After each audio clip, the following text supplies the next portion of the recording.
ஹல்லேலூயா. ஆமென். நல்ல பாடல்களை நம்ம பாடலாம். கர்த்தருடைய நாமம் மகிமைப்படுவதாக. கிறிஸ்துவுக்குள் வாழும் எனக்கு எப்போதும் வெற்றி உண்டு. கிறிஸ்துவுக்குள் வாழும் எனக்கு எப்போதும் வெற்றி உண்டு. கிறிஸ்துவுக்குள் வாழும் எனக்கு எப்போதும் வெற்றி உண்டு. என்னென்ன துன்பம் வந்தாலும் நான் கலங்கிடவே மாட்டேன். என்னென்ன துன்பம் வந்தாலும் நான் கலங்கிடவே மாட்டேன். யார் என்ன சொன்னாலும் யார் என்ன சொன்னாலும் நான் சோர்ந்து போக மாட்டேன். நான் சோர்ந்து போக மாட்டேன். கிறிஸ்துவுக்குள் வாழும் எனக்கு எப்போது வெற்றி உண்டு. கிறிஸ்துவுக்குள் வாழும் எனக்கு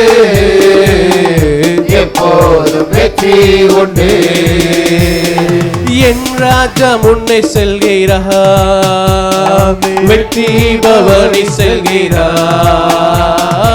என் ராஜா முன்னே செல்கிறார், வெற்றி பவனி செல்கிறார். குருத்தோலை கையில் எடுத்து குருத்தோலை கையில் எடுத்து நான் ஓசன்னா பாடிடுவேன். நான் ஓசன்னா பாடிடுவேன். கிறிஸ்துவுக்குள் வாழும் எனக்கு எப்போது வெற்றி உண்டு.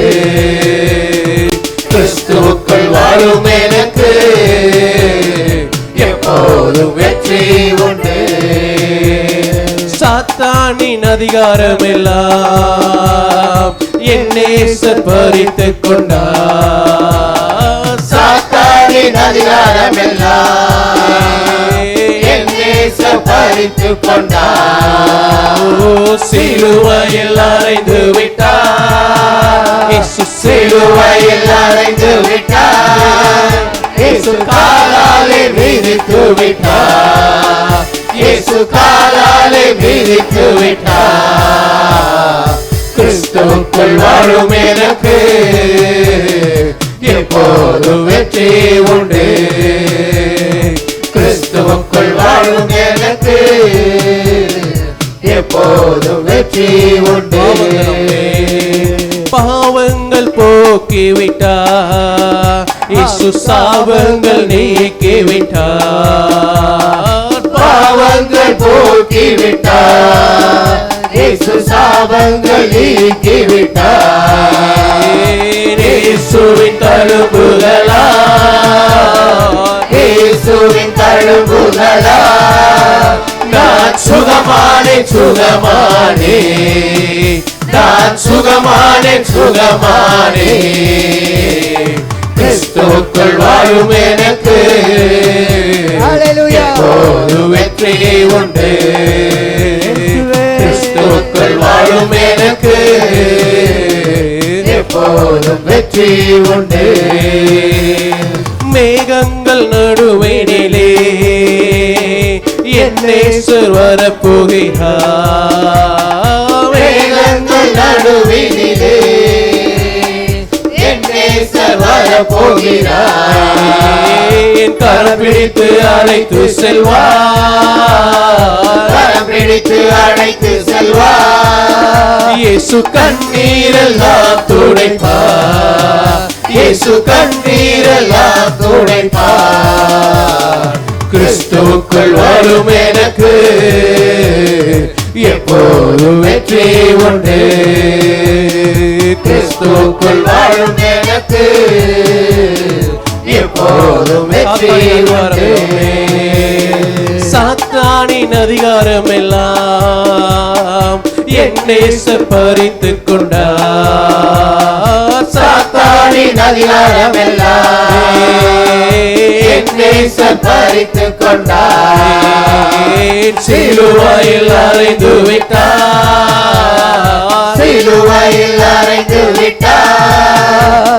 இயேசு காலாலே மிதித்து விட்டார். இயேசு காலாலே மிதித்து விட்டார். கிறிஸ்துவுக்குள் வாழும் எனக்கு எப்போது வெற்றி உண்டு. கிறிஸ்துவுக்குள் வாழும் எனக்கு எப்போது வெற்றி உண்டு. ஹல்லேலூயா, ஹல்லேலூயா. நம் கிறிஸ்துவோடு இருக்கும் பொழுது நமக்கு நிச்சயம் வெற்றி உண்டு. ஹல்லேலூயா. எனக்கு என்னென்ன துன்பங்கள் வந்தாலும் என் நேசர் எல்லாவற்றையும் அவர் பார்த்து கொள்வார். ஹல்லேலூயா, ஹல்லேலூயா. ஆமென். நம் சில அடுத்ததாக ஒரு அருமையான ஒரு பாடல், என் இயேசுவாலே கூடும் எல்லாம் கூடும், என் இயேசுவாலே கூடும் எல்லாம் கூடும். ஹல்லேலூயா, ஹல்லேலூயா.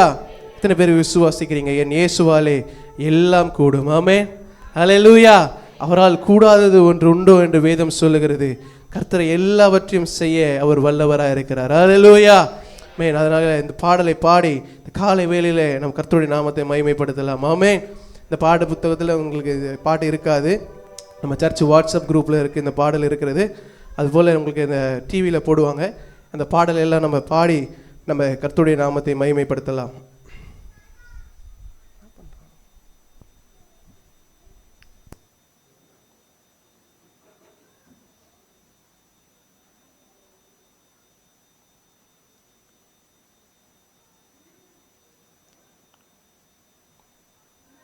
விட்டுருப்பா அப்புறம் பார்த்துக்கலாம்.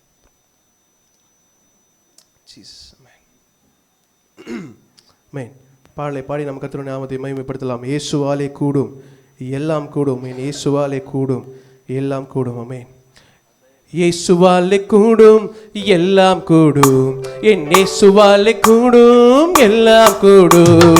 இயேசுவாலே கூடும் எல்லாம் கூடும், என் இயேசுவாலே கூடும் எல்லாம் கூடும். எல்லாம் கூடும், எல்லாம் கூடும், என் இயேசுவாலே எல்லாம் கூடும்.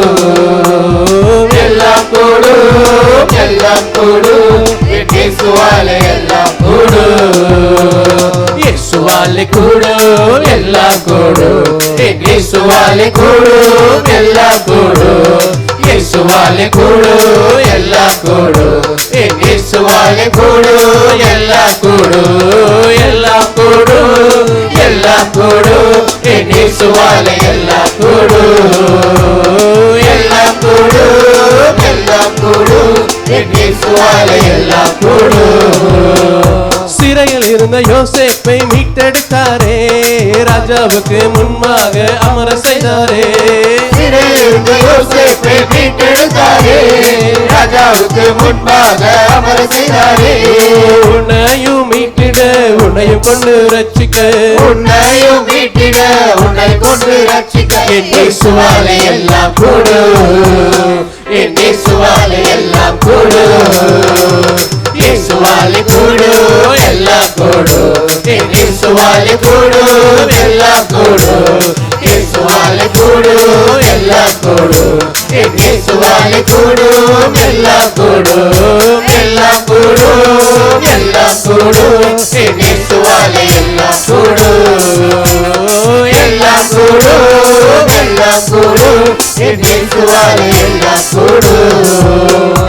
சம்காரை ஒரு நாளில் எடுத்து விட்டாரே, தாக்கு கோலால் இஸ்ரவேலை ரட்சித்தானே. சம்காரை ஒரு நாளில் எடுத்து விட்டாரே, காற்று கோலால் இஸ்ரவேலை ரட்சித்தானே. உன்னையும் எழுப்பிட உன்னையும் கொண்டு ரட்சிக்க, உன்னையும் எழுப்பிட உன்னை கொண்டு ரட்சிக்க, என் இயேசுவாலே எல்லாம் கூடும். என் இயேசுவாலே எல்லாம் கூடும். இயேசுவாலே கூடும், எல்லாம் கூடும், என் இயேசுவாலே கூடும், எல்லாம் கூடும். இயேசுவாலே கூடும், எல்லாம் கூடும், என் இயேசுவாலே கூடும், எல்லாம் கூடும். எல்லாம் கூடும், எல்லாம் கூடும், என் இயேசுவாலே எல்லாம் கூடும். எல்லாம் கூடும், எல்லாம் கூடும், என் இயேசுவாலே எல்லாம் கூடும். மறந்து போன முடவனை நினைக்க செய்தவர், ராஜாவுக்கு முன்பாக அமர செய்தவர். மறந்து போன புலவனை நினைக்க செய்தவர், ராஜாவுக்கு முன்பாக அமர செய்தவர். உன்னையும் நினைத்திட உன்னையும் கொண்டு ரட்சிக்க உன்னையும் நினைத்திட மறவாமல் உழைத்திட இயேசுவாலே எல்லாம் கூடும். என் இயேசுவாலே எல்லாம் கூடும். இயேசுவாலே கூடும் எல்லாம் கூடும். என் இயேசுவாலே கூடும் எல்லாம் கூடும். இயேசுவாலே கூடும் எல்லாம் கூடும். என் இயேசுவாலே கூடும் எல்லாம் கூடும். எல்லாம் கூடும் எல்லாம் கூடும். என் இயேசுவாலே எல்லாம் கூடும். எல்லாம் கூடும் எல்லாம் கூடும். என் இயேசுவாலே எல்லாம் கூடும். இயேசுவாலே கூடும் எல்லாம் கூடும். என் இயேசுவாலே கூடும் எல்லாம் கூடும். இயேசுவாலே கூடும் எல்லாம் கூடும். என் இயேசுவாலே கூடும் எல்லாம் கூடும். எல்லாம் கூடும் எல்லாம் கூடும். என் இயேசுவாலே எல்லாம் கூடும். எல்லாம் கூடும் எல்லாம் கூடும். என் இயேசுவாலே எல்லாம் கூடும். சிறையில் இருந்த யோசேப்பை அன்புசித்தாரே, ராஜாவுக்கு முன்பாக அமர செய்தாரே. சிறையில் இருந்த யோசேப்பை மீட்டெடுத்தாரே, ராஜாவுக்கு முன்பாக அமர செய்தாரே. உன்னையும் மீட்டிட உன்னை கொண்டு ரட்சிக்க, உன்னையும் மீட்டிட உன்னை கொண்டு ரட்சிக்க என் இயேசுவாலே எல்லாம் கூடும். என் இயேசுவாலே எல்லாம் கூடும். இயேசுவாலே கூடும் எல்லாம் கூடும். என் இயேசுவாலே கூடும் எல்லாம் கூடும். இயேசுவாலே கூடும் எல்லாம் கூடும். என் இயேசுவாலே கூடும் எல்லாம் கூடும். எல்லாம் கூடும் எல்லாம் கூடும். என் இயேசுவாலே எல்லாம் கூடும். எல்லாம் கூடும் எல்லாம் கூடும். என் இயேசுவாலே எல்லாம் கூடும். ஹல்லேலூயா ஹல்லேலூயா. நம்ம இயேசுவால கூடாத காரியம் ஒன்றில்லை. ஹல்லேலூயா ஹல்லேலூயா. ஆமென். அடுத்ததாக ஒரு அருமையான ஒரு புதிய பாடலை கூட நம்ம பாடலாம். அநேகரை காணல இந்த நாளில். ஹல்லேலூயா. அநேகர் தீபாவளி ஊருக்கு போயிட்டாங்களா தெரியல. ஹல்லேலூயா. நம்ம சர்ச்சில் யாராவது வெளியூர்லேருந்து வந்திருக்காங்களா? எனக்கு தெரியல. ஹல்லேலூயா. ஆமாம், எனக்கு தெரிஞ்சு ஒரு 2 ஃபேமிலி தான் வெளியில் இருந்துருக்குறாங்க. எல்லாம் நம்ம உள்ளூர் ஆள் தான் இல்லையா? தெரியல. கர்த்தர் அவர்கள் என்ன நேசிப்பாராக. ஹல்லேலூயா. கர்த்தர் அவர்களை ரட்சிக்கணும். ஆமென். மணி 9:05 இன்னும் ஆளை காணலை. ஹல்லேலூயா. நேகச்சார்கள் காலியாக இருக்கு. எனக்கே இவ்வளோ மன வருத்தமாக இருக்குன்னா கர்த்தருக்கு எவ்வளோ மன வருத்தமாக இருக்கும். ஹல்லேலூயா ஹல்லேலூயா. சர்ச்சை ஆரம்பிச்சு 30-40 மினிட்ஸ் ஆக போகுது, ஆனால் இன்னும் ஆள்களே இல்லை. கர்த்தர் நிச்சயமாகவே ரொம்ப துக்கப்படுவார். ஹல்லேலூயா. கர்த்தர் நமக்கு உண்மையாகவே ஒரு பொறுப்பை கொடுக்கணும். சபையை குறித்து ஒரு பொறுப்பு நமக்கு இருக்கணும். ஹல்லேலூயா. இந்த பாடலை நம்ம பாடலாம். இந்த பாடல் சொல்லுகிறது, அவர் உயரமும் உன்னதமுமான அவர் சிங்காசனத்திலே வீற்றிருக்கிற அவர் சேனைகளின் கர்த்தர், என் ராஜாவை என் கண்கள் காணணும். ஹல்லேலூயா. நம்ம ஒரு சிலராக இருந்தாலும் நம்முடைய கண்களுக்கு நம்முடைய ராஜா தெரிய போகிறார். ஹல்லேலூயா ஹல்லேலூயா. வேதம் சொல்லுகிறது, ஒரு சேனைகளின் கர்த்தர், அவர் பராக்கிரமசாலி, அவரிடத்தில் அவ்வளவு வேணும் இருளில் என்று வேதம் சொல்லுகிறது. இந்த பாடல் அபிதமாய் சொல்லுது, சேனைகளின் கர்த்தர், அவர் பரிசுத்தர் பரிசுத்தர் பரிசுத்தர். ஹல்லேலூயா. இந்த பாடலை பாடி நாங்கள் முதல்ல பாடுறோம். நீங்கள் கற்றுக்கொள்ளுங்க. கற்றுக்கொண்டு நம்ம எல்லாரும் ஒன்று சேர்ந்து நம்ம கர்த்தருடைய நாமத்தை நம்ம உயர்த்த போகிறோம். உயரமும் உன்னதமுமான சிங்காசனத்தில் வீற்றிருக்கும், உயரமும் உன்னதமுமான சிங்காசனத்தில் வீற்றிருக்கும் சேனைகளின் கர்த்தராகிய ராஜாவை என் கண்கள் காணட்டும். சேனைகளின் கர்த்தராகிய ராஜாவை என் கண்கள் காணட்டும். சேனைகளின் கர்த்தர் பரிசுத்தர், சேனைகளின் கர்த்தர் பரிசுத்தர், சேனைகளின் கர்த்தர் பரிசுத்தர், பரிசுத்தர் பரிசுத்தரே, பரிசுத்தர்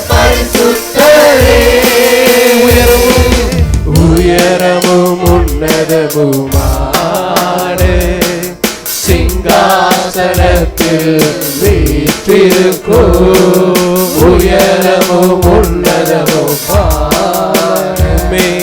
சிங்காசனத்தில் வீற்றிருக்கும் சேனைகளின் கர்த்தராகிய ராஜாவை என் கண்கள் காணட்டும்.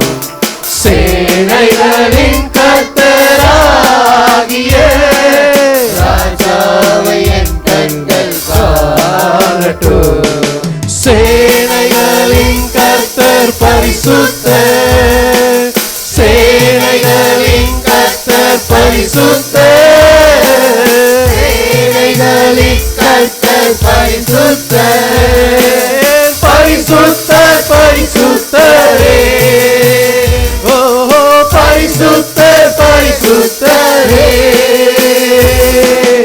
ஒருவராய் சாவாமை உள்ளவர் இவர், சேரக்கூட ஒளிதனில் வாசம் செய்பவர். ஒருவராய் சாவாமை உள்ளவர் இவர், சேரக்கூட ஒளிதனில் வாசம் செய்பவர்.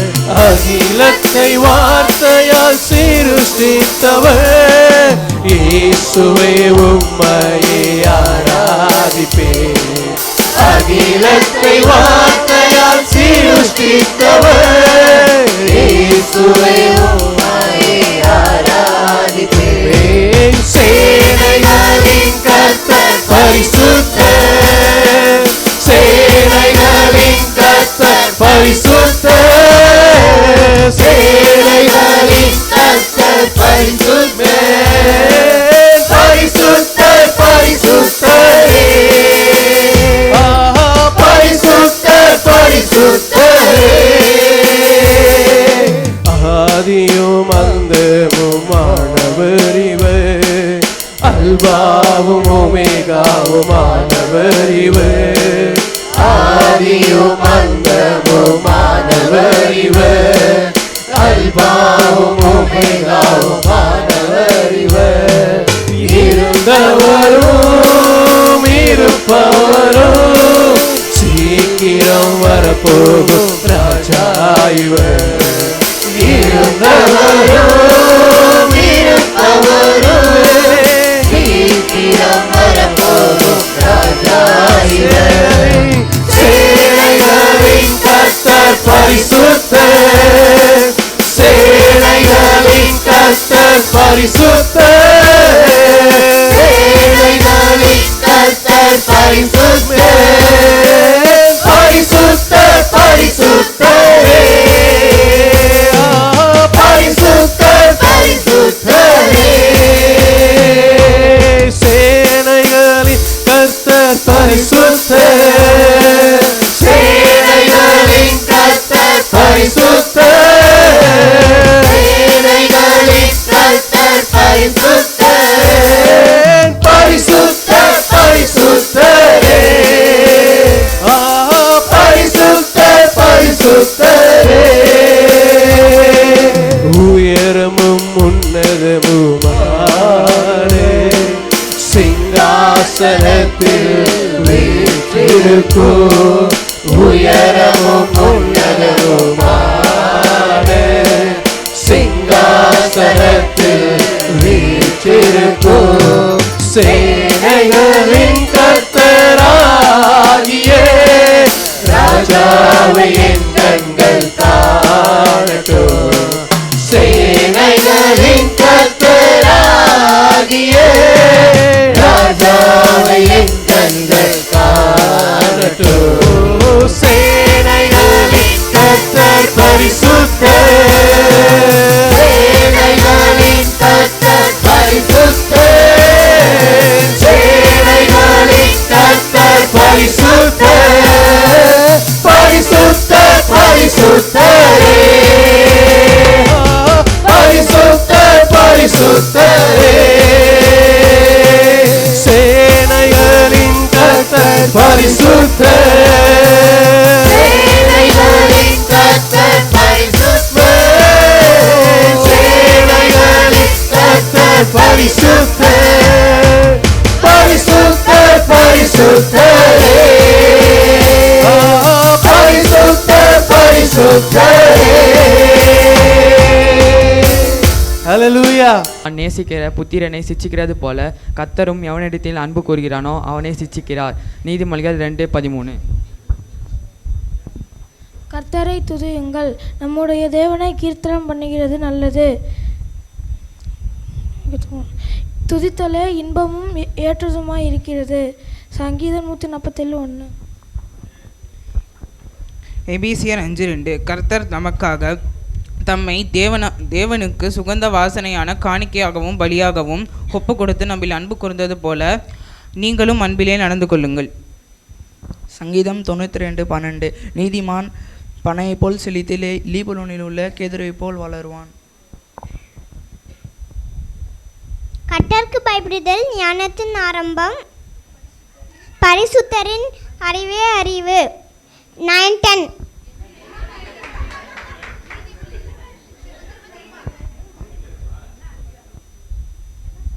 கர்த்தர் என் மெய்ப்பராக இருக்கிறார், நான் தாழ்ச்சியடையேன். அவர் என்னை புல்லுள்ள இடங்களில் மேய்த்து அமர்ந்த தண்ணீரண்டை என்னை கொண்டு போய் விடுகிறார்.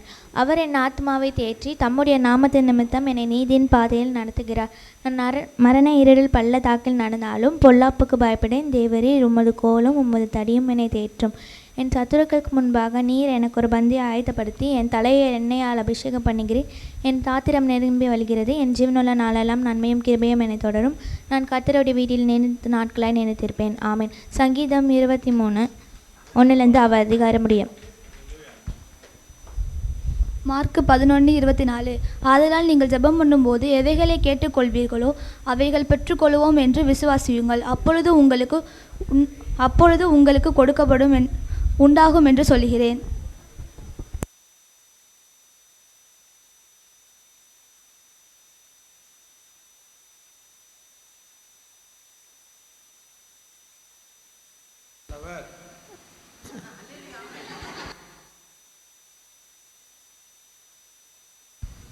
Praise the Lord. Hallelujah.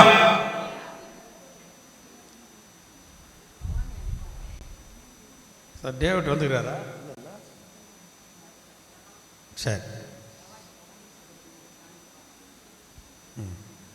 சரி, நம்ம எல்லாரும் விரும்பி நின்று கத்திருக்கின்ற நம்முடைய காணிக்கை நாம் படைக்கலாம். நம்ம இதில் அருமையான சகோதரி பவானி இப்பொழுது ஒரு பாடலை பாடும்போது கத்திருக்கு நாம் காணிக்கை செலுத்தலாம்.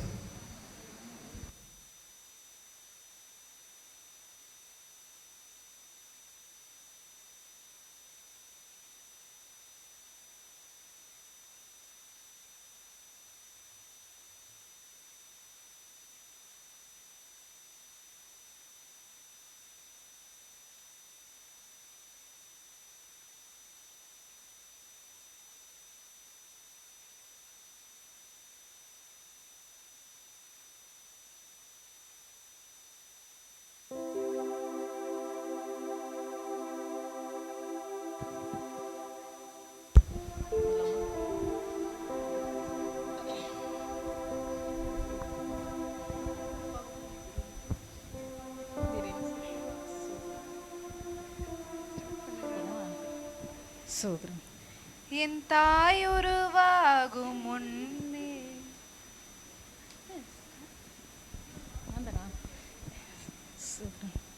என் தாய் உருவாகும் முன்னே என் கருவை கண்டீரையா, என் பெயர் உருவாகும் முன்னே பெயர் சொல்லி அழைத்தீரையா, என் தாய் உருவாகும் முன்னே என் கருவை கண்டீரையா, என் பெயர் உருவாகும் முன்னே பெயர் சொல்லி அழைத்தீரையா. எப்படிப்பா உமக்கு நன்றி சொல்லுவேன், சொல்ல வார்த்தையே இல்லை. நீங்க போதையே வாழ்க்கை முழுவதும் வேறு ஆசையே இல்லை. எப்படிப்பா உமக்கு நன்றி சொல்லுவேன், சொல்ல வார்த்தையே இல்லை. நீங்க போதையே வாழ்க்கை முழுவதும் வேறு ஆசையே இல்லை. என் தாய் உருவாகும் முன்னே என் கருவை கண்டீரையா, என் பெயர் உருவாகும் முன்னே பெயர் சொல்லி அழைத்தீரையா.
ஓடிக்கொண்டிருக்குது. இந்த வேதத்தில் என்ன சொல்லப்படுறது எல்லாம் நடந்து கொண்டிருக்கிறது. ஆகவே இன்றைக்கு ஒரு வார்த்தையை நான் உங்கள் மத்தியில் வைக்கப் போகிறேன். நல்ல ஆசீர்வாதமான மெசேஜை கேட்டோம். முதல் வாரத்தில் ஒரு நல்ல ஆசீர்வாதமான மெசேஜ் கேட்டோம்னா இன்னும் சொல்லுங்க பார்க்கலாம். உண்மையுள்ள மனுஷன் பரிபூர்ண ஆசீர்வாதங்களை பெறுவான் அப்படின்னு நல்லா எத்தனை பேர் இந்த இங்கே கேட்டதை தவிர நீங்கள் யூடியூப்பில் போய் கேட்டிங்களா? யூடியூப்பில் போட்டு கேளுங்க. அதை திரும்ப நம்ம கேட்கும்போது அது ரீகலெக்ட் ஆகும். நல்ல ஒரு அந்த வார்த்தைகள் ஆண்டவர் ஆவியானவர் எப்படி பேசினார் என்பதை நம்ம சுதந்திரித்து கொள்ளலாம். இப்போ எல்லாருக்கிட்டையும் ஸ்மார்ட் ஃபோன் இருக்குது, எல்லாருக்கிட்டையும் இருக்குது. நீங்கள் அதை போட்டு கேட்டு பார்த்தீங்கன்னா அதிலேருந்து அநேக சத்தியம் நமக்கு வெளிப்படும். நாங்களெல்லாம் இங்கே பேசுகிறோம், இங்கே பேசுறது எனக்கு புரியாது, ஆவியானவர் எப்படி பேசுகிறாரு. ஆனால் அந்த யூடியூப் போடும்போது தான் ஆவியானவர் எப்படிலாம் பேசுகிறான்றத எங்களுக்கு அது ஆசீர்வாதமாக இருக்குது. அல்லேலூயா. போன வாரத்தில் ஒரு நல்ல ஆசீர்வாதமான மெசேஜ் கேட்டேன். என்னது? யோபின் குடும்பத்தை ஆண்டவர் சுற்றி என்ன பண்ணார்? வேலி அடைத்தார். அப்புறம் இரட்டத்தனையான ஆசீர்வாதத்தை சுதந்திரிக்க வைத்தார். அதை குறித்து நல்லா டீட்டெயிலாக பேசினாங்க. அதுவும் யூடியூப்பில் கேளுங்க. தம்பி மார்ட்டின் தான் ஒரு நல்ல ஒரு மெசேஜ் போட்டிருந்தான், நான் பார்த்தேன். ஒரு பிட்டு எடுத்து நம்ம இந்த ரீல்ஸ் போடுறீங்களே, ஒரு பிட்டு எடுத்து நம்ம செய்தியிலேருந்து எடுத்து போடுங்க. சும்மா எவனோ பாடுற பாட்டெல்லாம் சும்மா போட்டுங்க எடுக்காதீங்க. நம்ம செய்தியில் நீங்கள் அதை கேட்குறீங்கன்றது அதுதான் ஒரு நம்ம செய்தி ஆசீர்வாதமான செய்தி வரும்போது அந்த ஒரு பிட்டு எடுங்க, அது ரீல்ஸ் போட்டால் நமக்கு அது இன்னும் கொஞ்சம் நல்ல ஆசீர்வாதமாக இருக்கும். நீங்கள் அதை செய்தி கேட்டுருக்கிறீங்கன்னு அதில் தெரிஞ்சுக்கலாம். ஆமென். அல்லேலூயா. சரி, இன்றைக்கு என்ன டாபிக்னா ஆபத்து. ஆவியானவர் என்கிட்ட ஜனங்களுக்கு நீ ஆசீர்வாதத்தையே சொல்லின்னு இருக்காத, நடக்க போகிற ஆபத்தை கொஞ்சம் சொல்லிக் கொடுன்னார். அல்லேலூயா. வேதத்தில் நிறைய ஆபத்துகள் சொல்லப்பட்டிருக்குது. இன்னும் ஆண்டவர் அந்தந்த நேரத்துக்கு ஏற்ற மாதிரி அவர் ஆபத்துகளை இந்த பூமியில் வர வைத்து கொண்டிருக்கிறார். அல்லேலூயா.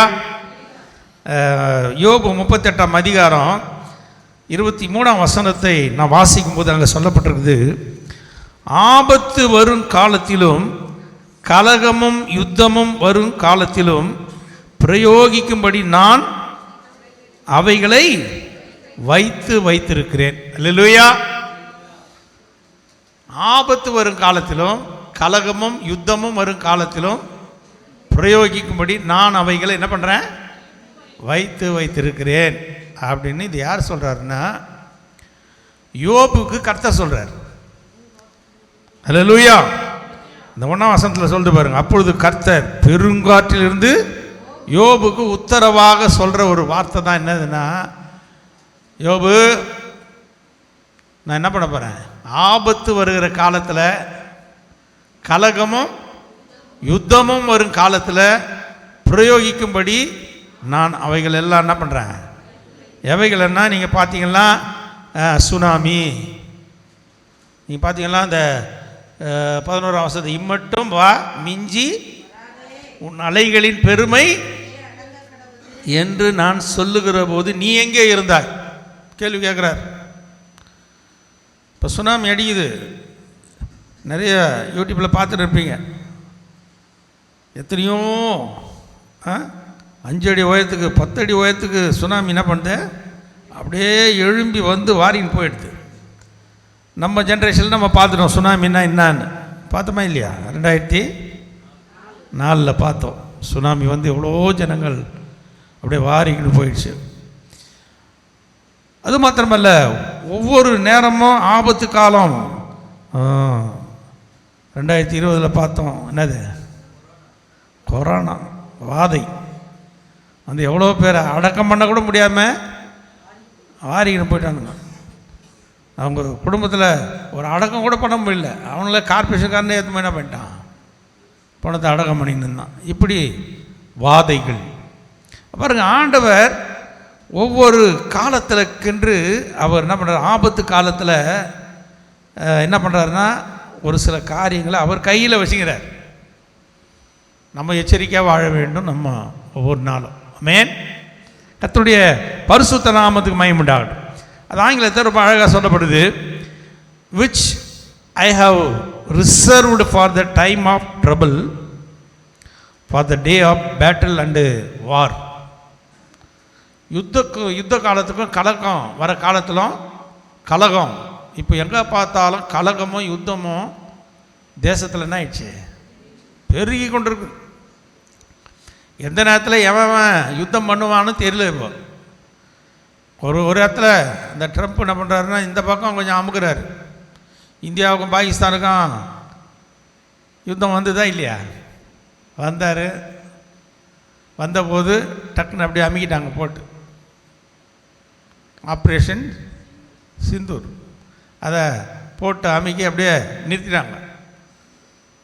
இன்னும் அந்த பக்கம் இஸ்ரேலுக்கும் காசாவுக்கும் சண்டை நடந்துன்னு இருந்து இதை கொஞ்சம் இப்போ அமுக்கி வச்சுக்கிறார். அந்த பக்கம் ரஷ்யாவுக்கும் உக்ரைனுக்கும். அங்கே இன்றைக்கி தேசத்தில் எங்கே பார்த்தாலும் யுத்தங்களின் செய்திகள் நாம் கேள்விப்பட்டு கொண்டே இருக்கிறோம்.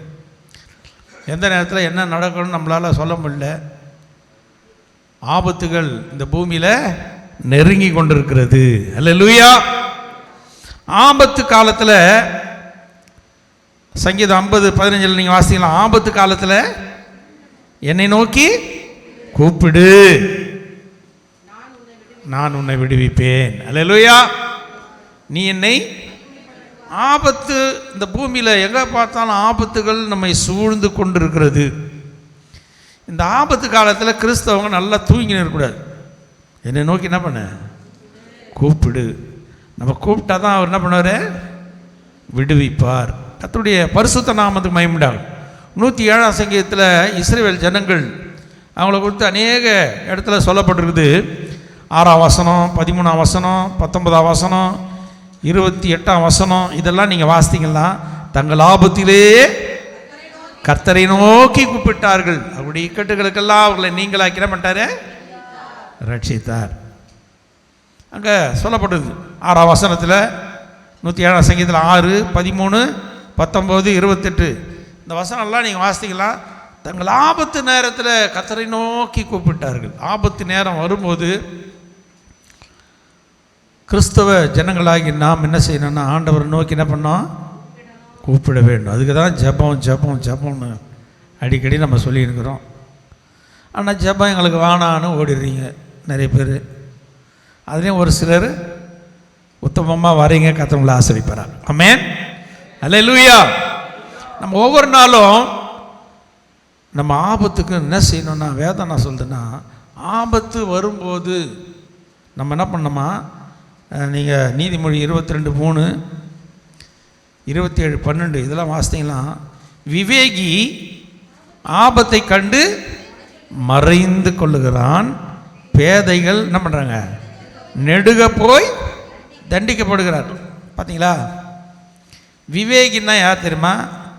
ஆண்டவரை அடிந்து கொண்ட ஞானிகள். ஆமென்.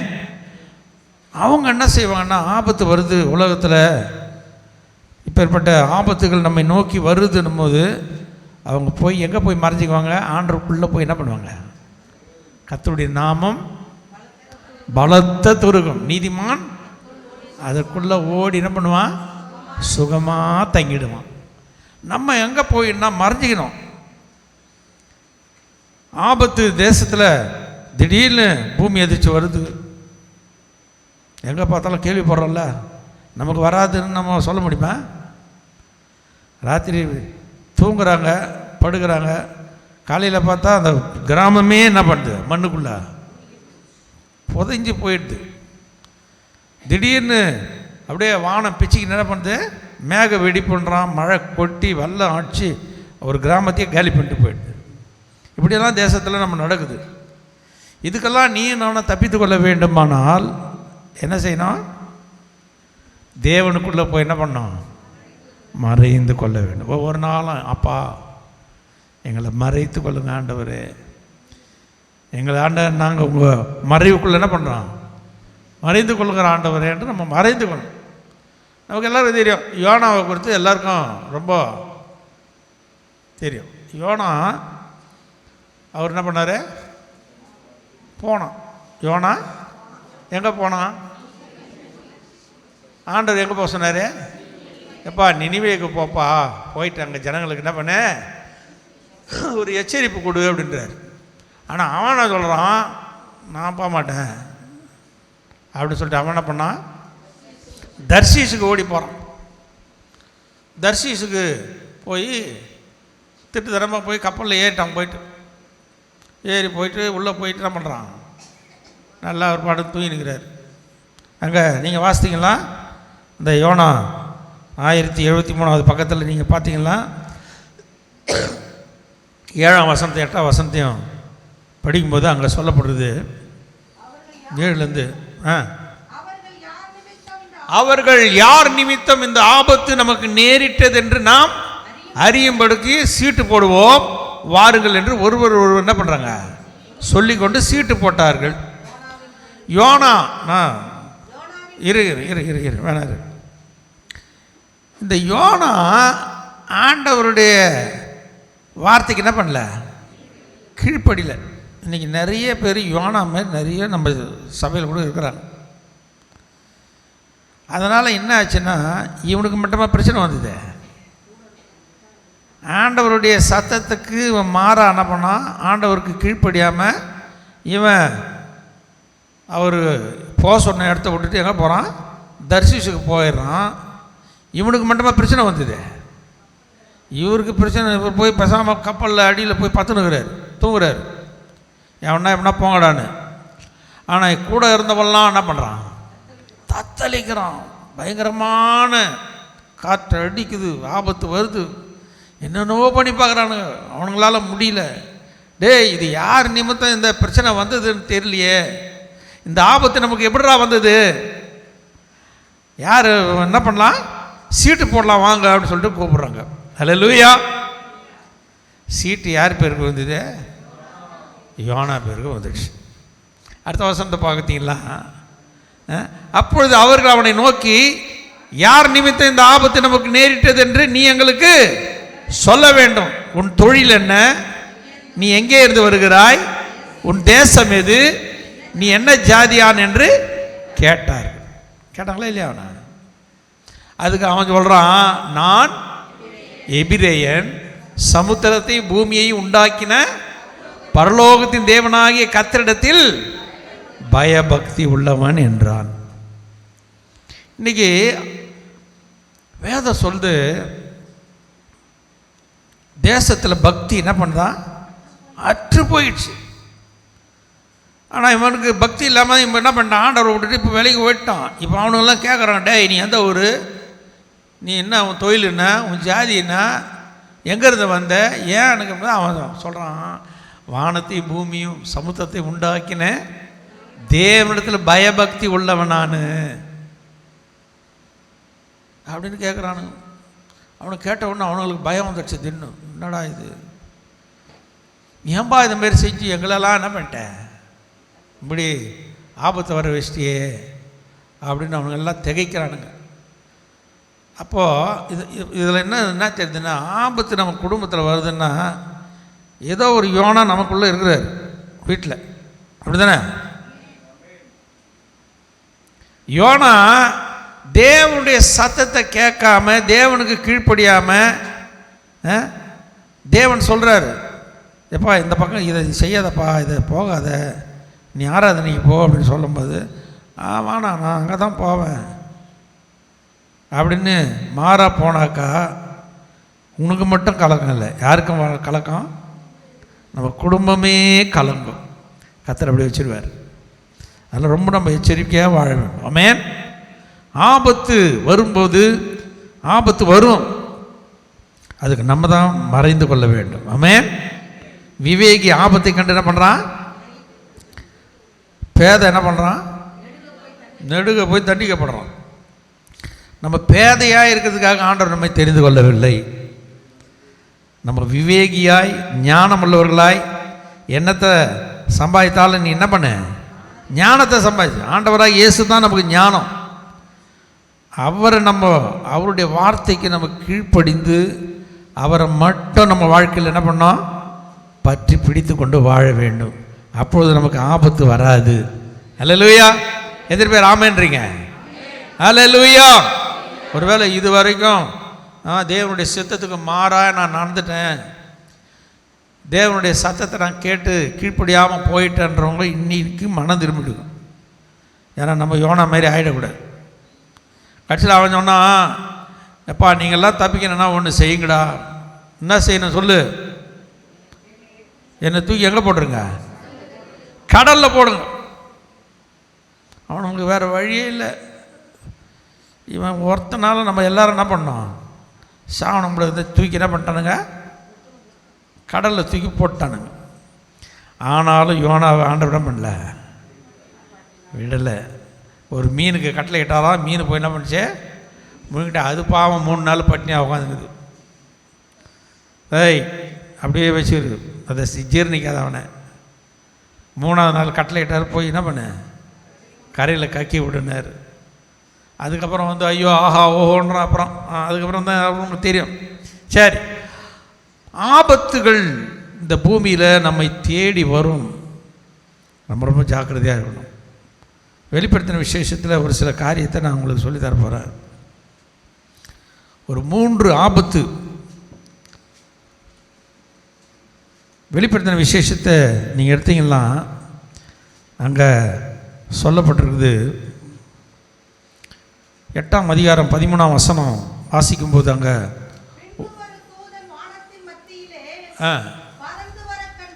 ஆமென்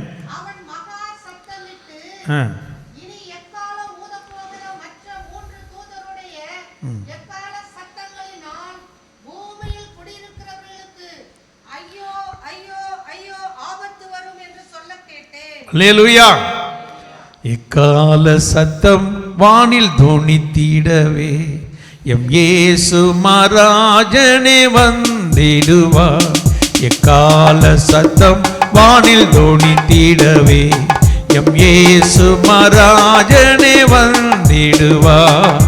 அந்த நாள் மிக சமீபமே, சுத்தர்கள் யாவரும் சேர்ந்திடவே.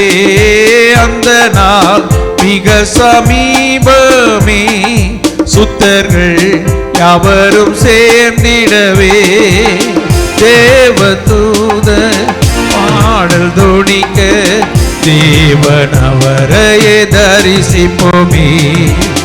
தேவதூத பாடல் தொனிக்க தேவன் அவரையே தரிசிப்போமே. எக்கால சத்தம் வானில் தொனித்திடவே எம் இயேசு மகாராஜனே வந்திடுவார். எக்கால சத்தம் வானில் தொனித்திடவே எம் இயேசு மகாராஜனே வந்திடுவார். அல்லேலூயா. இந்த யோனாவை பற்றி பார்த்தோம். இப்போ யோவான் யாரு? யோவான். அந்த யோவானை குறித்து நமக்கு நல்லா டீட்டெயிலாக தெரியும். யோவான் யார்? இயேசுவின் மார்பில் சாய்ந்து கொண்டிருந்தார்.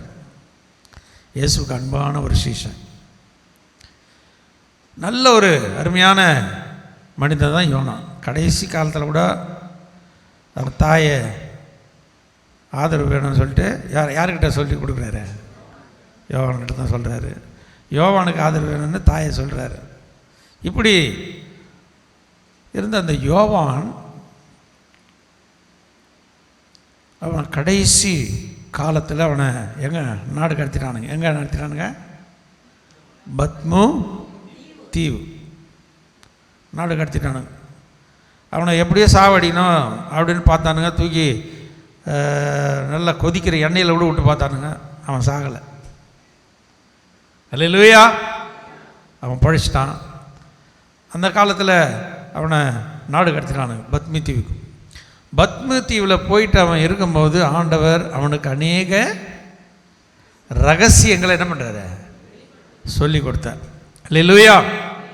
நமக்கு நல்லா தெரியும். இப்போ இந்த வெளிப்படுத்தின விசேஷத்தை வாசிக்கும் போது நிறைய பேர் வெளிப்படுத்தின விசேஷத்தை நீங்கள் நிறைய பேர் வாசிக்க மாட்டீங்க. ஆனால் வாசிக்கிறோம் பாஸ்டர், ஆனால் என்ன பண்ணல, புரிய மாட்டேன்றோம். எனக்கு கூட புரிய மாட்டேங்குது. ஒரு நேரத்தில் நானும் அதை வாசிக்கிறேன், ஏதோ மாதிரி இருக்குது. ஆனால் ஆவியானுடைய துணையோடு கொஞ்சம் வாஸ்தவம்னா ரொம்ப டீட்டெயிலாக அதில் நிறைய இருக்குது. ஆமென். அல்லேலூயா. பாருங்கள், அந்த யோவான் இந்த வெளிப்படுத்தின விசேஷத்தில் அவன் முதல் அதிகாரத்தில் பார்த்தான் 10 குத்து விளக்கு, 7 பொன் குத்து விளக்குகள், 7 நட்சத்திரம். 7 நட்சத்திரம் என்பது 7 தூதர்கள். 7 பொன் குத்து விளக்கு என்பது 7 சபைகள். இந்த 1ஆம் அதிகாரத்தில் கடைசி வசனத்தில் சொல்லப்படுது. நம்ம எல்லாருக்கும் தெரியாது, அதை இப்போ நான் சொல்ல போகிறதில்ல. இவன் என்ன பண்ணுறான்னா, இந்த அப்படியே இருக்கும்போது 7 சபைகளை பற்றி எழுதுகிறான். ஒரு பரலோகத்தில் சிங்காசனத்தில் ஒரு புத்தகம் வைக்கப்பட்டிருக்கு. அந்த புத்தகத்தை குறித்து நீங்கள் 5ஆம் அதிகாரத்தில் 1ஆம் வசனம் 4ஆம் வசனம் இதை பொறுத்தெல்லாம் நீங்கள் தெரியும். அந்த புத்தகம் எப்படி எழுதா, உள்ளும் புறம்பும் எழுதப்பட்டு 7 முத்திரைகளால் முத்திரிக்கப்பட்டிருந்த ஒரு புஸ்தகத்தை சிங்காசனத்தில் கண்டேன். அது அப்படியே இருக்குது. அந்த புத்தகம் உள்ளும் புறம்பும் எழுதப்பட்டதுக்கு 7 முத்திரை, 7 முத்திரை போட்டிருக்கு. அதில் கர்த்தருடைய பரிசுத்த நாமத்துக்கு மகிமையுண்டாகும். இந்த 7 முத்திரைன்னா அது சீல்டு வித் 7 சீல்ஸ். முத்திரை போடுறதெல்லாம் தெரியல நமக்கு. சீல் வச்சுருப்பாங்க. 7 சீல் போட்டு அப்படியே முத்திரை போட்டு வச்சு, இதை யாருன்னா நமக்கு யார் உடைப்பாங்க தெரியலையேன்னு அப்படியே இருக்குது புத்தகம் சிங்காசனத்தில். இவன் பார்க்குறான். பார்த்தாக்கா அது என்ன பண்ண, யாராலும் அதை உடைக்கிறதுக்கு ஆளே கிடையாது. வானத்திலேயும் பூமியிலேயும் பூமிக்கு கீழே இதுவரைக்கும் யாரும் அதனால் அதை உடைக்கவே முடியாது அப்படின்ற மாதிரி உனக்கு தெரியுது. அப்போ யோவான் என்ன பண்ணுறான், ஓன்னு என்ன பண்ணுறான், அழுதான். ஐயோ, அந்த முத்திரை போடுறது அது உள்ளே என்ன இருக்குதுன்னு தெரியலையே, அது யார் எனக்காக உடைப்பாங்கன்னு தெரியலையேன்னு ஓன்னு என்ன பண்ணுறாரு, அழுதார். அழும்போது ஒரு மூப்பர் என்ன பண்ணுறாரு, ஓடி வர்றாரு. டே நீ ஆழற இரு, இந்த முத்திரையை உடைக்கிறதுக்கு ஒரே ஒருத்தரால் தான் முடியும். அவர் யார் தெரியுமா, யூதா கோத்திரத்து ஆட்டுக்குட்டி ஆகிய அந்த இயேசு கிறிஸ்து. சொல்லுமா. புஸ்தகத்தை திறக்கவும் அதன் 7 முத்திரைகளை உடைக்கவும் ஜெயம் கொண்டிருக்கிறார். யார் அவரு, யார் அவரு? அல்லேலூயா, அல்லேலூயா. யூதா கோத்திரத்து சிங்கம் ஆண்டவராகிய இயேசு. தாவீதின் வேறு யாரு, ஆண்டவராகிய இயேசு தான். அவர் தான் ஆட்டுக்குட்டியானவர், அடிக்கப்பட்ட ஆட்டுக்குட்டியானவர். அவர் இதை திறக்கவும் இந்த முத்திரையை உடைக்கவும் அவர் என்ன பண்ணுறாரு, ஜெயம் பெற்றிருக்கிறார் என்று அங்கே அந்த மூப்பன் சொன்ன உடனே அப்போ தான் இவனுக்கு தைரியம் வந்து. அப்போ ஆட்டுக்குட்டியானவர் அந்த 7 முத்திரையை உடைச்சார். அந்த 7 முத்திரையை பற்றி நீங்கள் படிக்கலாம். 5ஆம் அதிகாரத்துலேருந்து நீங்கள் படிச்சு 6ஆம் அதிகாரத்தில் அதெல்லாம் நீங்கள் வாசிக்கலாம். 1ஆம் முத்திரை உடைக்கப்பட்டது, வெள்ளை குதிரை வந்தது. 2ஆம் முத்திரை உடைக்கப்பட்டது, சிவப்பான குதிரை வந்தது. 3ஆம் முத்திரை உடைக்கப்பட்டது, கருப்பு குதிரை வந்தது. 4ஆம் முத்திரை வந்து மங்கின நிறமுள்ள குதிரை. இதெல்லாம் வந்தது. அப்போ தேசத்தில் இது நடக்கும்னா அங்கே சொல்லப்பட்டது ஒவ்வொரு முத்திரைக்கும். சரி, அதெல்லாம் இப்போ எனக்கு சப்ஜெக்ட் இல்லை, அதெல்லாம் சொன்னாக்கா டைம் ஆகிடும். அதனால் நான் சிம்பிளாக உங்களுக்கு சொல்லித்தரேன். நான் வெளிப்படுத்தின விசேஷம்னா பாஸ்டர் நான் வெளிப்படுத்தின விசேஷம் எடுத்துக்கிறாரு எப்படின்னு புரிய போகுது. உங்களுக்கு புரிகிற மாதிரி ஆண்டவங்களுக்கு இன்றைக்கி நான் சொல்லி தரப்பார். இப்போது இந்த 5ஆம் முத்திரை உடைக்கப்பட போகுது. அந்த 5ஆம் முத்திரை உடைக்கப்பட்டால் தான் அந்த வசனத்தை நான் சொன்னேன் உங்களுக்கு. என்ன வசனம்? ஐயோ ஐயோ 8:13 வாஸ்தமே. ஒரு தூதன் வானத்தின் மத்தியிலே பறந்து வர கண்டேன். அவன் மகா சத்தமிட்டு, நீ எக்காலம் ஊத போகிற மற்ற 3 பூமியிலே குடியிருக்கிறவர்களுக்கு ஐயோ ஐயோ ஆபத்து வரும் என்று சொல்ல கேட்டேன். கர்த்தருடைய பரிசுத்த நாமத்துக்கு மகிமை. இப்போ 5ஆம் தூதன் எக்காலம் ஊதினான். 9ஆம் அதிகாரம் 1ஆம் வசனத்திலே சொல்லப்படுது.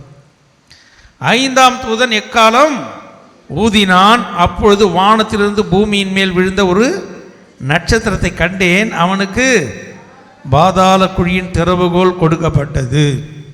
நல்லா கவனிக்கணும். 5ஆம் எக்காலம், முதல் எக்காலம், 2ஆம் எக்காலம் அப்படியே சொல்லப்படுறது. 7ஆம் முத்திரை உடைக்கும் போது என்ன நடந்ததுனாக்கா, இந்த 1ஆம் முத்திரை 2ஆம் முத்திரை அப்படியே வந்து 7ஆம் முத்திரையை உடைக்கிறாங்க. 7ஆம் முத்திரை உடைக்கும் போது 7 எக்காலம், முதல் எக்காலம், 2ஆம் எக்காலம், 3ஆம் எக்காலம் அது நடந்துக்கிட்டு இருக்குது. இது 5ஆம் எக்காலம். எக்கால சத்தம் தான் ஆண்டவருடைய வருகைக்கு அடையாளம். இப்போ அதை நான் சொல்ல பாருங்க. இப்போ அந்த 1ஆம் எக்காலம், 2ஆம் எக்காலம் அதெல்லாம் நீங்கள் அப்புறம் போய் வாசிங்க. இங்கே நான் சொல்ல போகிறேன்னா 8:1 சொல்லப்படுது, 7ஆம் முத்திரையை உடைத்த போது பரலோகத்தில் ஏறக்குறைய 1/2 மணி நேரம் அமைதல் உண்டாயிற்று. பின்பு தேவனுக்கு முன்பாக நிற்கிற 7 தூதர்களையும் கண்டேன். அவர்களுக்கு 7 எக்காலங்கள் கொடுக்கப்பட்டது. இப்போ 7 எக்காலம், ஒவ்வொரு எக்காலமும் ஊதுறாங்க. இப்போ நான் 5ஆம் எக்காலத்தை தான் உங்களுக்கு சொல்லி தரப்பேன். 5வது எக்காலம், 5ஆம் எக்காலம் ஊதப்படும் போது ஒரு தூதன் என்ன பண்ணுறான்னா, நட்சத்திரத்தை கண்டேன். பாதாளத்தின் திறவுகள் அவன் கையில், பாதாள குழியின் திறவுகள் அவன் கையில் கொடுக்குறாங்க. அவன் போய் என்ன பண்ணுறான், தூதன் பாதாள குழியினுடைய திறவுகளை அவன் திறந்த உடனே ஒரு பெரிய புகை வருது. அந்த புகையில் என்ன பண்ணுதுன்னா வெட்டுக்கிளி வருகிறது. என்ன வருது? வெட்டுக்கிளி.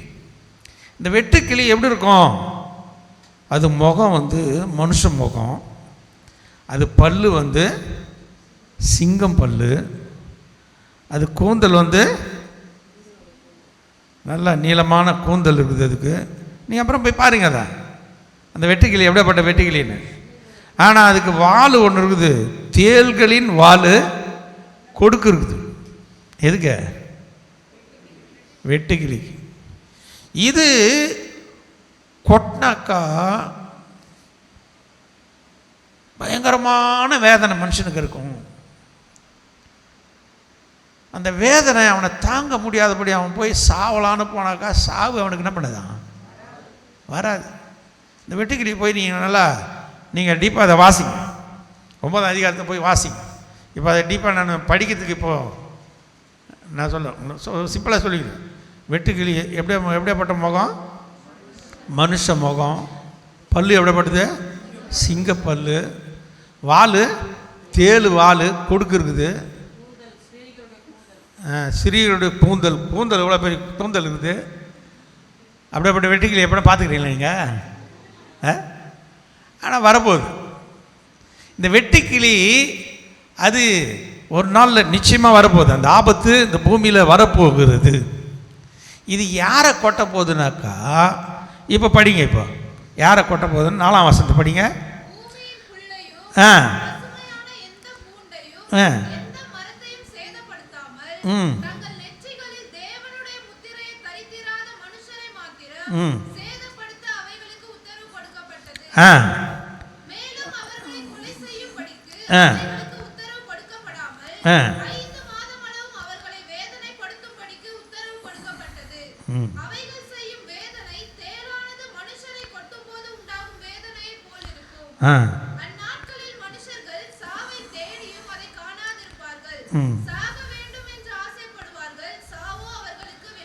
லேலுயா.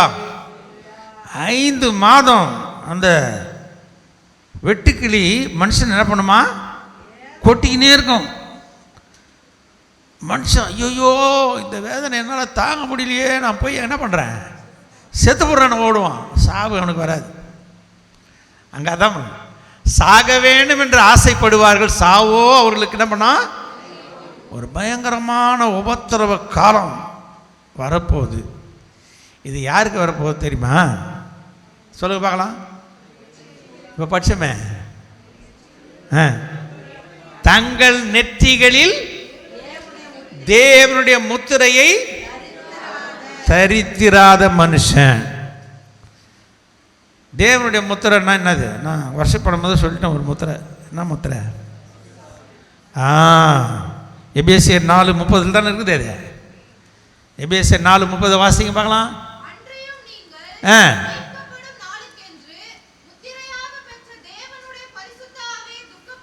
துக்கப்படுத்தாதிருங்கள். அல்லேலூயா. இந்த முத்திரை யார் யார் மேலே இல்லையோ இவங்கெல்லாம் அந்த தேளு கொட்டும். தேளு இல்லை, என்னது, வெட்டுக்கிளி கொட்டும். இப்போவே ஜாக்கிரதையாக இருக்கணும். சபைக்கு ஆண்டவர் எச்சரிப்பை தருகிறார். வாலிப பிள்ளைகள், வாலிப மகன்கள், நீங்கள் எல்லாரும் ரொம்ப எச்சரிக்கையாக இருக்கணும். வாலிப வயசில் நீ சோறு தின்றியோ நீ கறி தின்றியோ அதெல்லாம் வேணாம், பரிசுத்தாவி பெற்றுக்கோ. போய் உட்காரு, தேவ சமூகத்தில் உட்காந்து ஆண்டவரே என்னை பரிசுத்தாவில் நிரப்பும் ஆண்டவரை கேளு, ஆண்டவர் கொடுப்பார். ஆமென். பரிசுத்தாவி பெறாமல் சும்மா மரம் மாறி நின்றுன்னு கிடக்காது. பரிசுத்தாவியை நீ எதுக்காக பெறணும்னா, ஒரு நாள் வரப்போகுது, ஒரு பயங்கரமான ஆபத்து காலம். அந்த வெட்டுக்கிளி உன்னை கொட்டும்போது அது எப்படியாப்பட்ட வேதனை? பயங்கரமான வேதனை, தாங்க முடியாத வேதனை. நான் செத்துட்டாலும் பரவாயில்லன்னுவான், ஆனால் சாவு அவனுக்கு என்ன பண்ணது? வரவே வராது. அந்த ஆபத்துக்கு நீ நான் விலக வேண்டுமானால் இன்றைக்கு தேவ சமூகத்தில் என்ன பண்ணோம்? உங்களை தாழ்த்தி, ஆண்டவரே உங்களுடைய பரிசுத்த ஆவிய முத்திரை எனக்கு வேணும் ஆண்டவரே, என் நெற்றியில் உங்கள் முத்திரையை போடுங்க ஆண்டவரே. அதுக்கப்புறம் ஒருத்தன் முத்திரை போட போகிறான். அது அப்புறம் அவன் என்ன முத்திரை? அவன் ரெடியாக இருக்கிறான், அவன் முத்திரை போடுறதுக்கு. இப்போ அதுக்கு ஆயத்தெல்லாம் நடந்துருக்குது. அவன் வரும்போது பரிசுத்த ஆவியானவர் இந்த பூமியிலேருந்து என்ன பண்ணுவார்? எடுத்து கொள்ளப்படுவார். அதுக்கப்புறம் நீ கேட்டாலும் கிடைக்காது பரிசுத்த ஆவி. இது கிருபையின் நாட்கள், இது தேவன் நமக்கு அனுக்கிரகமாய் கொடுக்கிற நாட்கள். மாம்சமான யாவர் மேலே நாவியை ஊற்றுவேன் என்று சொன்ன வாக்குத்தத்தத்தை நிறைவேற்றுகிற நாட்கள். இந்த காலத்தில் நீ அப்படியே மெத்தனமாக போய்க்கணும் வந்துக்கணும். ஆவியானவர் நம்மோடு கூட எச்சரிக்கிறார், ரொம்ப ஜாக்கிரதையாக இருக்கும். பரிசுத்த ஆவியாகிய முத்திரையை நீ பெறாத வரைக்கும் ஒரு ஆபத்து காலம் வந்து உன்னை தேடி வந்துக்கின்னு இருக்குது. இப்போவே அதுக்கு தப்பித்து கொள்ள நீ என்ன பண்ணணும்? வகை தேடிக்கொள்ள வேண்டும். ஆமென். அந்த எபேசியர் 4 அதிகாரத்தில் தொடர்ந்து 31-32 வாசிமா.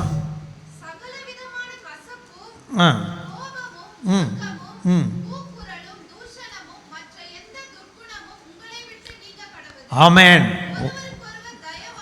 மன உருக்கமாயும் இருந்து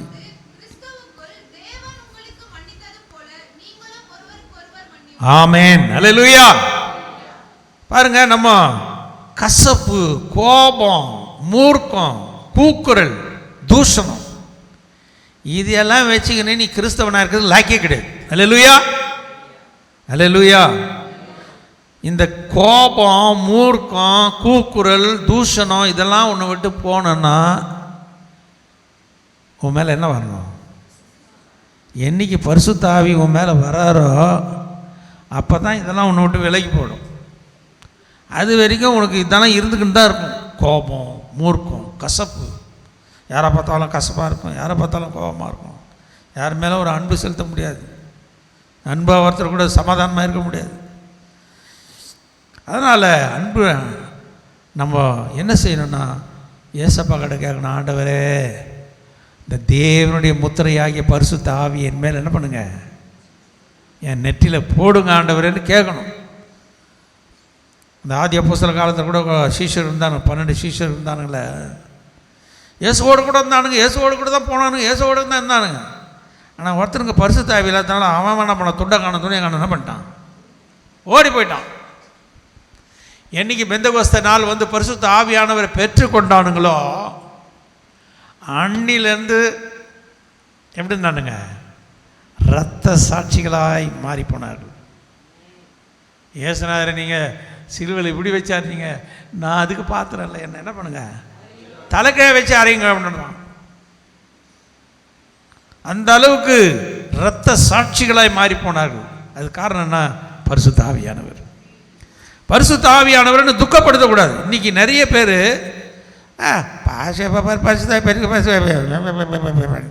அவன் வேலையை பார்த்து போயிருக்கான். ஏய், இன்னைக்கு நான் சொல்கிறேன், இன்னும் கொஞ்ச நாளில் வெட்டுக்கிளி வரப்போகுது. உன்னை கொட்டுச்சனா என்ன, அந்த வேதனை தாங்க முடியாத நீ சாப தேடி ஓடுவ. அதுக்கு நீ தப்பித்து கொள்ள மாட்டா. இன்றைக்கி என்ன பண்ணோம், தேவ சமூகத்தில் உட்காந்து ஒன்று ஆராய்ந்து பார்த்து, ஆண்டவரே என்னை பரிசுத்த ஆவி நிரப்பும், ஆண்டவரே உடைய பரிசுத்த ஆவியின் வல்லமை எனக்கு வேணும் ஆண்டவரே கேள். கர்த்தருடைய பரிசுத்த நாமத்துக்கு மகிமை உண்டாகட்டும். ஆவியானவர் இன்னைக்கு ஒன்று எச்சரிக்கிறார். நம்ம பாட்டுன்னு ஏதோ மாம்சத்தில் ஓடிக்கின்னு அப்படியே இங்கே பிறகு பார்த்துன்னு இங்கே சுற்றிக்கின்னு அப்படியே ஓடினீங்கன்னா ஒரு நாள் வரப்போகுது, வெட்டுக்கிளி வரும், உன்னை தேடி வரும் வெட்டுக்கிளி. அல்லேலூயா. வெட்டுக்கிளிக்கு நீ தப்பித்து கொள்ள வேண்டுமானால் நெற்றியில் யார் யார் தேவனுடைய முத்திரையை போடாதவங்க அந்த மனுஷனை தான் தேவை. அது என்ன பண்ணும், கொத்தும். நெற்றியில் தேவனுடைய முத்திரை இருக்குதா, அவனை விட்டுட்டு என்ன பண்ணும், ஐயோ இவனுக்கு நான் தொட மாட்டேன். வாதை உந்தன் கூடாரத்தை அணுகாது மகனே, பொல்லாப்பு நேரிடாது நேரிடாது மகனே.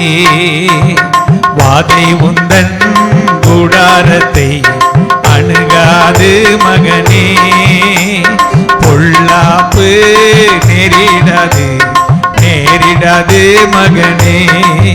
அல்லேலூயா. பாருங்க, நம்ம இஸ்ரேல் ஜனங்க கூட அந்த காலத்தில் பஸ்கா பண்டிகை ஆரம்பிச்சாங்க.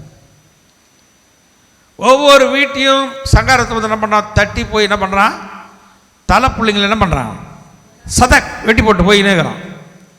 ஆனால் இஸ்ரவேலர் வீட்டில் போன உடனே அங்கே என்ன இருக்குது, ஆட்டுக்குட்டியாரோட ரத்தம் பூசப்படுது. ஐயோ இது ஆட்டுக்குட்டியாரோட ரத்தம் இருக்குதுப்பா. சங்கரத்தை என்ன பண்ணுறான், வேலைக்கு போயிடுறான். அல்லேலூயா. ஆட்டுக்குட்டியாரோட ரத்தம் பூசப்பட்ட இடத்த அவன் விட்டுட்டு சங்கரத்தை வேலைக்கு போயிட்டான். எங்கே பூசப்படலையே அவன் வீட்டை போய் என்ன பண்ணுறான், வெட்டுறான், தலைப்புள்ளியை வெட்டி போடுறான். எல்லாம் குடும்பமே கூக்குரல் இருந்து ஐயோ ஐயோ ஐயோ. ஆனால் இஸ்ரவேலர் என்ன பண்ணாங்க, பாதுகாக்கப்பட்டார்கள். ஆமென். அருமையானது. இப்படி வரப்போகிற ஆபத்துக்கு நீ தப்பித்து கொள்ள ஒரே வழி, தேவனுடைய முத்திரையாகிய பரிசுத்த ஆவியை என்ன பண்ணா, நீ உருண்டு பிறனாலும் பெற்றுக்கோ. பரிசுத்த ஆவி வரும்போது தூரத்துலலாம் இல்லை, சமீபத்தில் தான் இருக்குது. நீ உன்னை ஒப்பு கொடுத்தா போதும். பரிசுத்த ஆவியானுக்கு இன்னும் நீ ஒப்பு கொடுக்கல, உன்னை உடைச்சி ஆண்டவர்கிட்ட ஒப்பு கொடு. 18 வயதில் நான் ஆண்டவர் சமூகத்தில் ஓன்னு கதறி அழுத. பரிசுத்த ஆவியானவருக்கு வேணும் ஆண்டவரே, வேணும் ஆண்டவரே. அதுக்கு முன்னாடி எவ்வளோ காலம் புரண்டு கத்தனை கிடைக்கவே இல்லை. ஆனால் அன்னைக்கு வீட்டிலேருந்து புறப்படும் போது இன்றைக்கி நான் பரிசுத்த ஆவியை பெற்றுக்கொண்டே வர வேண்டும் விசுவாசத்தோடு கூட. அந்த ஒரே ஒரு வார்த்தை தான், பரமபிதா உனக்கு பரிசுத்த ஆவி கொடுப்பது, அந்த ஒரே வார்த்தை தான் எனக்குள்ளே போச்சு. என் அப்பா எனக்கு பரிசுத்த ஆவி கொடுப்பார். கொடுத்தாரா இல்லையா? இந்த மாந்தோப்பல் தான், அதே இந்த இங்கே பக்கத்தில் மாந்தோப்பல் தான், அதே இடத்துல தான் 18 வயசு அந்த வாக்கில் தான் 1977 வருஷம் ஜனவரி மாதம் 26ஆம் தேதி என் ஆண்டவர் ஒப்பு கொடுத்து ஓன்னு கதறி அழுதேன். கதறி கதறி கதறி கதறி அழ அழ அழ ஆண்டவர் வல்லமையாக என்னை தொட்ட அன்னைக்கு தொட்ட பரிசுத்தாவே இது வரைக்கும் என்னை விட்டு நீங்கவே இல்லை. அவருக்கு சாட்சியாய் வாழ உதவி செய்திருக்கிறார். அல்லேலூயா. அப்போ எனக்கு கொடுத்தாருன்னா உங்களுக்கு தர மாட்டாரா? உங்களுக்கு நீங்கள் ஒப்பு கொடுக்கல, அவ்வளோதான். பரிசுத்த ஆவிக்காக நீங்கள் ஆண்டவர்கிட்ட தாகத்தோடு தாகமுள்ளவன் மேல் என்ன பண்ணுவார்? ஊற்றுவார்.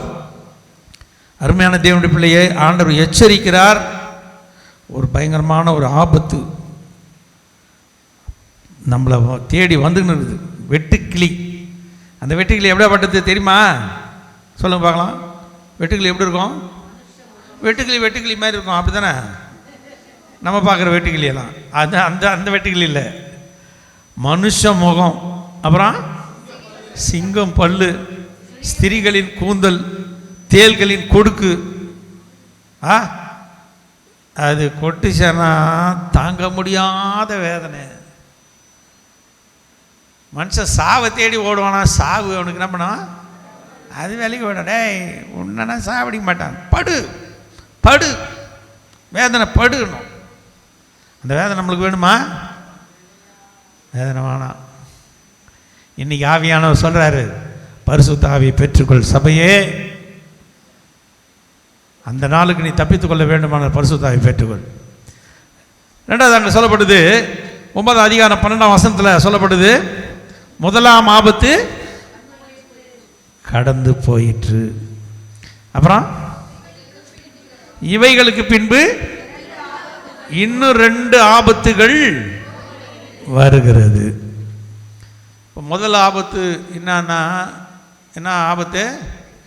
வெட்டுக்கிளி கடிக்கும், கொட்டும். அதுக்கு நம்ம தப்பித்துக்கொள்ளணும். என்ன பாஸ்டர், இந்த ஒரு ஆபத்தை கேட்கறதுக்கே எங்களுக்கு பயமாகுது, இன்னும் 2 ஆபத்து என்ன சொல்ல போறாரு தெரியலையே அப்படின்றீங்களா? தெரிஞ்சிங்களா? வசனத்தை நம்ம தெரிஞ்சுக்கிட்டு தான் போகணும், வேறு வழி கிடையாது. கர்த்தருடைய பரிசுத்த நாமத்துக்கு மகிமை உண்டாகட்டும். இங்கே சொல்லப்படுறது 2ஆம் ஆபத்து என்னன்னாக்கா,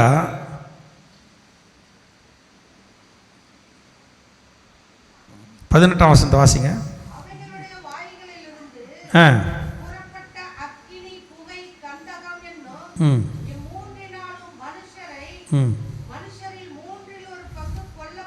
அல்லேலூயா. இங்க நீங்க அப்புறம் போய் வாசிங்க. இந்த 6ஆம் தூதன் எக்காலம் ஊதுறான். 5ஆம் தூதன் எக்காலம் ஊதும்போது வெட்டுக்கிளி வந்துடுச்சு. 13ஆம் வசனத்தில் வாசம், 6ஆம் தூதன் எக்காலம் ஊதுறான். அப்பொழுது தேவனுக்கு முன்பாக இருந்த பொற்பீடத்தின் 4 கொம்புகளிலிருந்து ஒரு சத்தம் தோன்றி, சரி அதெல்லாம் நீங்கள் அப்புறம் வாசிங்க. ஒரு தூதன் வரான். அது என்னன்னாக்கா, 4 தூதர்களை அவிழ்த்து விடுன்னாரு. இந்த 4 தூதர்கள் யாருன்னா, 1 மணி நேரத்துக்கு ஒரு நாளைக்கு என்ன பண்ணனா, இந்த 15ஆம் வசனம், அப்பொழுது மனுஷரில் 3இல் ஒரு பங்கை கொள்ளும்படிக்கு 1 மணி நேரத்துக்கும் 1 நாளுக்கும் 1 மாதத்துக்கும் 1 வருஷத்துக்கும் ஆயத்தமாக்கப்பட்டிருந்த 4 தூதர்களும் அவிழ்த்து விடப்பட்டார்கள். அப்பா, இந்த பூமியில் ஜனங்களை அழிக்க வேண்டும். அது எப்படி அழிக்கணும்னாக்கா, 4 தூதர் கட்டப்பட்டிருந்த 4 தூதர் அழுத்து விடுறாங்க. ஒருத்தன் என்ன பண்ணுறான்னா 1 மணி நேரத்தில் அழிக்கிறான். அப்புறம் இன்னொருத்தன் என்ன பண்ணுறான், 1 நாளெல்லாம் அழிக்கிறான். இன்னொருத்தன் வந்து 1 மாதமெல்லாம் அழிக்கிறான். இன்னொருத்தன் வந்து 1 வருஷமெல்லாம் அழிக்கிறதுக்கு அவங்களுக்கு ஆயத்தம் பண்ணி அனுப்புகிறாங்க. அதில் என்ன 18ஆம் வசனம் சொல்லுது, அவருடைய வாய்களில் இருந்து அக்கினி, புகை, கந்தகம் என்னும் இம்மூன்றினாலும் மனுஷரில் 3இல் ஒரு பங்கு கொல்லப்பட்டார்கள். 6ஆம் எக்காலம். 6ஆம் எக்காலம் என்னன்னா, மனுஷரில் 3இல் ஒரு பங்கு என்ன பண்ணுவாங்க, அழிக்கப்படுவார்கள். எதனாலனாக்கா, எதனால்? அக்கினினாலும் கந்தகம். இன்றைக்கி ஒரு சில தேசத்தில் நடக்குது, ரத்தமாக மழை பெய்யுது, அக்னியாக கொட்டுது. ஒரு சில நிறைய போட்டிருந்தாங்க. அப்படியே அக்னி மழையாக கொட்டி நின்று வருதுல, கல் மழை வருது, அதெல்லாம் பார்த்துக்கிறீங்களா? இதெல்லாம் கண்டிப்பாக வரும். இந்த 6ஆம் எக்காலத்தில் என்ன நடக்கும்? 2வது ஆபத்தில் என்ன நடக்குதா? அக்னி கந்தகம் இது ரெண்டும் கலந்த ஒரு மழை பெஞ்சா எப்படி இருக்கும்? எப்படி இருக்கும்? கந்தகமும் அக்னியும் கலந்தாக, கந்தகமும் அக்னியும் பயங்கர அப்படியே சும்மா கொதிக்கும். அப்படியே அப்பேற்பட்ட ஒரு பயங்கரமான ஒரு சூளை இந்த பூமியில் வந்து மனுஷரில் 3 ஒரு பங்கு என்ன பண்ணோம்? அழிக்க போகுது 2வது ஆபத்தில். அதுக்கு நம்ம எச்சரிக்கையாக இருந்து ஆண்டவரை நம்ம ஒவ்வொரு நாளும் பற்றி கொள்ள வேண்டும். அப்போ பாருங்கள், ஜனங்க என்ன பண்ணுறாங்கன்னா, இவ்வளோலாம் கண்டா கூட அவனுங்களுக்கு என்ன இல்லை, மனம் திரும்புறதுக்கு அவனுங்களுக்கெல்லாம் முடியலையும். நீங்கள் 20ஆம் வசனத்தை வாசி. அப்படி இருந்தும்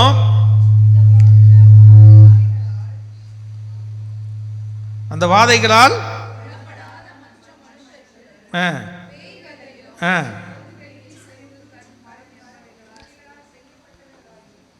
காணவும் கேட்கவும் நடக்கவும் மாட்டாதவர்களுமாக இருக்க விக்கிரகங்களையும் வணங்காதபடிக்கு தங்கள்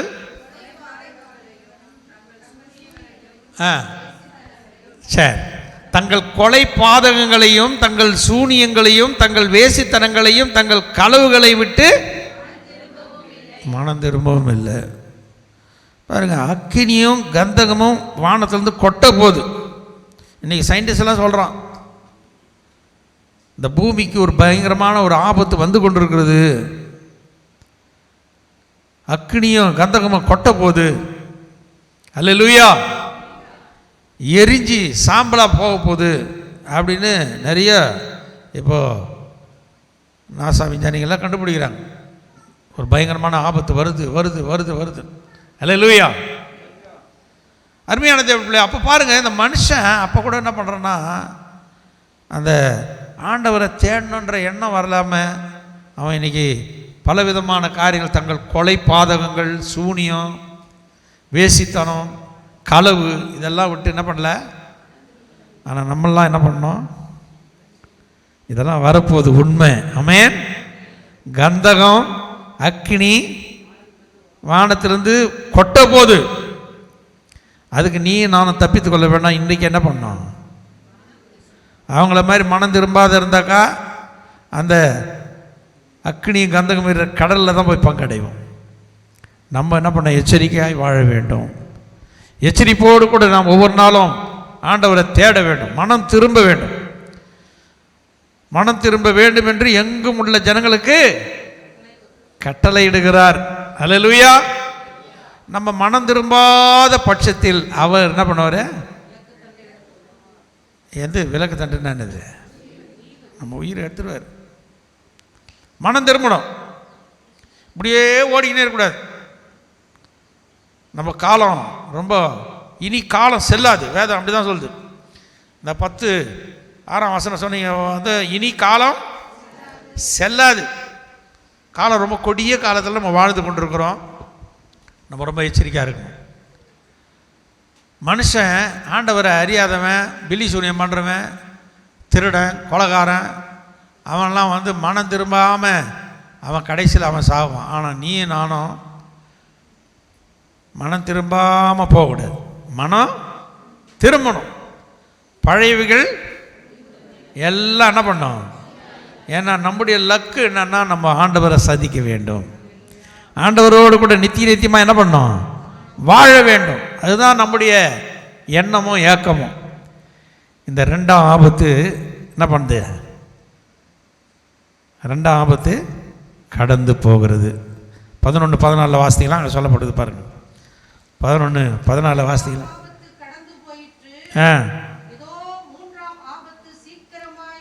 அல்லேலூயா. முதல் ஆபத்து சொன்ன வெட்டுக்கிளி, அதுக்கு நம்ம தப்பித்து கொள்ளணும். என்ன பண்ணோம்? பரிசுத்த ஆவியானவர் முத்திரை நம்ம மேலே வரணும். இன்னிலேருந்து நீங்கள் ஒவ்வொரு நாளும் பரிசுத்த ஆவியில் நிரம்பி ஜெபம் பண்ணுங்க. டங்கு பேசுங்க. நல்ல ஆண்டவர்கிட்ட நல்லா பரிசுத்த ஆவியில நிரம்பி நிரம்பி நிரம்பி ஜெபம் பண்ணினே இருங்க. அந்த வெட்டுக்கிளிக்கு உன்னை தப்பு வைப்பார் ஆண்டவர். அல்லேலூயா. ரெண்டாவதாக கந்தகமும் அக்கினியும் கலந்து இந்த பூமியில் கொட்ட போது ஒரு பயங்கரமான ஆபத்து நெருங்கி வந்து கொண்டிருக்கு. இந்த வேதத்தில் சொன்ன அத்தனை உண்மை. யோவானுக்கு அன்றைக்கி வெளிப்படுத்தினார்னா சும்மா இல்லை, நடக்கிறத தான் வெளிப்படுத்திக்கிறார். நடக்க போகிறது தான் அவர் வெளிப்படுத்தினார். அக்கினியும் கந்தகமும் இன்னும் கொஞ்ச நாளில் கொட்ட போகுது. மனுஷரில் 1/3 என்ன பண்ண போகிறாங்க? அழிக்கப்பட்டு போவார்கள். அதுக்கு நீ நானும் தப்பித்து கொள்ள வேண்டுமானால் இப்பொழுதே நம்ம என்ன பண்ணோம்? மனம் திரும்பணும். மனம் திரும்பாத நம்ம வாழக்கூடாது. மனம் திரும்ப வேண்டும். கிறிஸ்தவர்கள் மனம் திரும்ப வேண்டும். இப்படியே ஓடக்கூடாது. பாசு இப்போ சொல்லுவார்ப்பா, அப்படி தான் சொல்லுவார்ப்பா, நீ போய் நீ தானே கடைசியில் நீ மாட்டுவ. எங்கே மாட்டுவ? அக்கினியும் அதெல்லாம் மாட்டிக்குவேன். நான் வந்து என்னால் கூட விடுவிக்க முடியாது. அப்போ என்னை தூக்கிடுவார் ஆண்டவர். அல்லேலூயா, அல்லேலூயா. நம்மளை ரட்சிக்க ஆண்டவர் மட்டும்தான். இன்றைக்கே அவர்கிட்ட என்ன பண்ணணுமா? உங்கள் ஆத்துமா ரட்சிப்பை என்ன பண்ணால் பெற்றுக்கொள்ள நீங்கள் ஒவ்வொரு நாளும் மனம் திரும்ப வேண்டும். ஆத்தும ரட்சிப்பை நம்ம ஒவ்வொரு நாளும் நம்ம பெற்றுக்கொள்ள வேண்டும். 3வது ஆபத்து வருகிறது. அப்பா, இந்த ஆபத்து ஒரு பயங்கரமான ஆபத்து.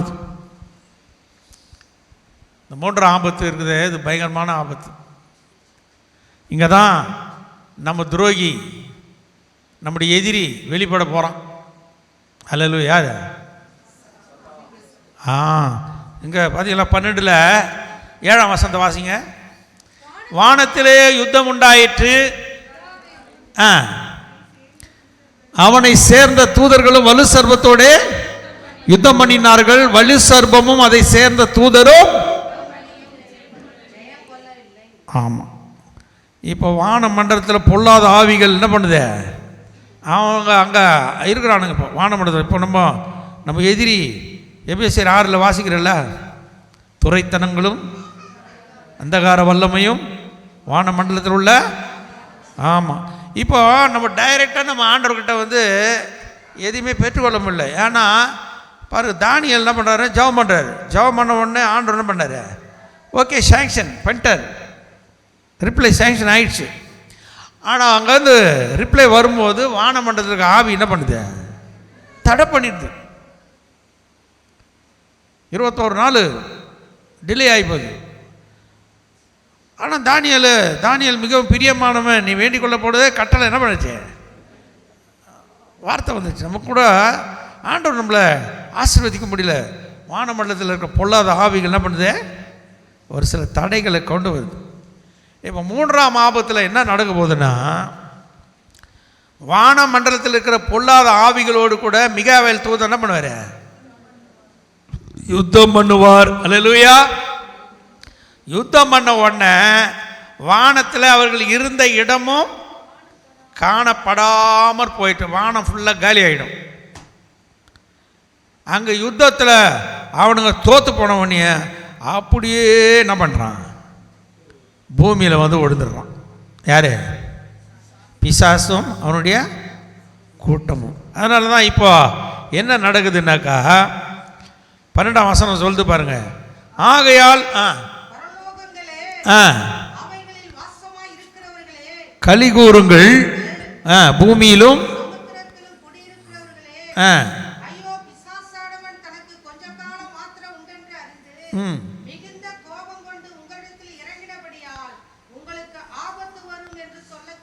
லேலுயா. இந்த 3ஆம் ஆபத்து ரொம்ப பயங்கரமான ஆபத்து. அங்கே மிகாவேல் தூதன் என்ன பண்ணுறாருன்னா அவங்களை அடிச்சு துரத்திடுறாரு. எங்கேருந்து? வான மண்டலத்தில் அங்கே இருக்கிறானுங்கள அவங்கள அடித்து எல்லாரையும் கீழே தள்ளி போட்டுறாரு. இப்போ கீழே வந்து விழுந்த உடனே அவனுங்களுடைய வேலையை ஆரம்பிச்சிட்டான். கீழே பூமியில் இருக்கிறவங்களுக்கு ஐயோ பிசாசானவன் இன்னும் அவனுக்கு கொஞ்ச காலம்தான். அவனை இன்னும் கொஞ்ச நாளில் ஆண்டவர் என்ன பண்ணார்? கட்டி கொண்டு போய் எங்கே போட போகிறாரு?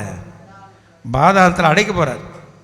கொஞ்ச காலம் மட்டும் அவனை ரிலீஸ் பண்ணி விடுறாரு. இப்போ ஐயோ பிசாசானவன் தனக்கு கொஞ்ச காலம் மாத்திரம் உண்டென்று அறிந்து மிகுந்த கோபம் கொண்டு உங்களிடத்தில் இறங்கினபடியால் உங்களுக்கு ஆபத்து வரும்.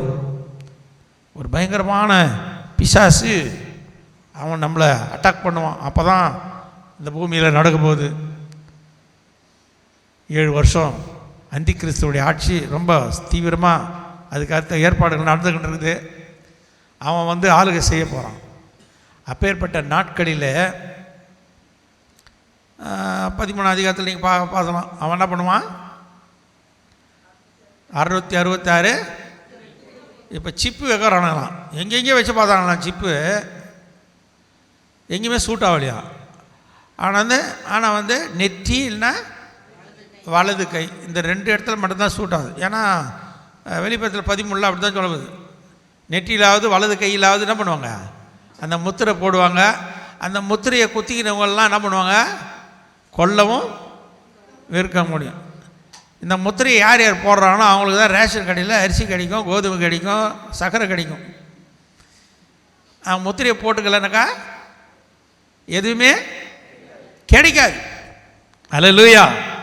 இதுதான் நடக்க போகுது. இன்னும் கொஞ்ச நாள் நடக்க போகுது. எத்தனை பேர் அந்த முத்திரையை போட்டுக்கலான்னு ஆசைப்படுறீங்க? என்ன ஆசை இருக்குதா?